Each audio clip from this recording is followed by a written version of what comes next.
আগামীকাল অনুষ্ঠিত হতে যাচ্ছে ত্রয়োদশ জাতীয় সংসদ নির্বাচন। আর এই নির্বাচনকে ঘিরে আইন শৃঙ্খলা বাহিনীর ব্যাপক প্রস্তুতি আমরা লক্ষ্য করছি।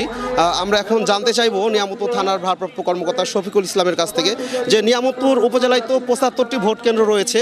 তো আমরা যতটুকু তথ্য পেয়েছি আজকে সকল ভোট কেন্দ্রে আনসার সহ বিভিন্ন বাহিনী মোতায়েন করা হচ্ছে। আর তার মধ্যে ২৭টি ভোট কেন্দ্র কিন্তু ঝুঁকিপূর্ণ। তো আপনাদের আইন শৃঙ্খলা পরিস্থিতি নিয়ন্ত্রণে কী ধরনের ভূমিকা রাখবেন, আপনাদের প্রস্তুতি কেমন চলছে? জি, আপনাকে ধন্যবাদ। আজকে ১১ তারিখ, আগামীকাল মহান জাতীয় সংসদ নির্বাচন এবং গণভোট। তো নিয়ম অনুযায়ী আজকে সহকারী রিটার্নিং অফিসারের কার্যালয় থেকে প্রিজাইডিং অফিসার যারা আছেন তারা তাদের নিজ নিজ কেন্দ্রের নির্বাচনী ব্যালট বাক্স সহ বিভিন্ন সরঞ্জামাদি সংগ্রহ করছেন।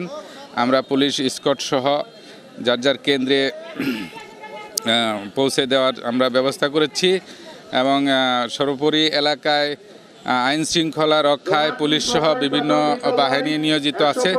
আশা করছি আমরা কোনো ধরনের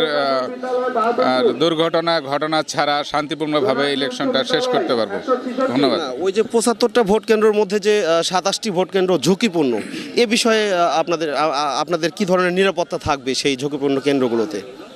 অ্যাকচুয়ালি আমি ঝুঁকির বিষয়ে আগেও একটা কথা বলেছিলাম যে আমাদের অবকাঠামোগত দিক এবং যাতায়াতের দিকটাই শুধু ঝুঁকিপূর্ণ বলে মনে করছি। আমরা নির্বাচনী কেন্দ্রে ভোটারদের উপস্থিতি এবং ভোটদানে কোনো ঝুঁকি দেখছি না। আমাদের পর্যাপ্ত আইন শৃঙ্খলা রক্ষাকারী বাহিনী মোতায়েন আছে। আশা করছি আমরা সুশৃঙ্খলভাবে এই নির্বাচন সমাপ্ত করতে পারব।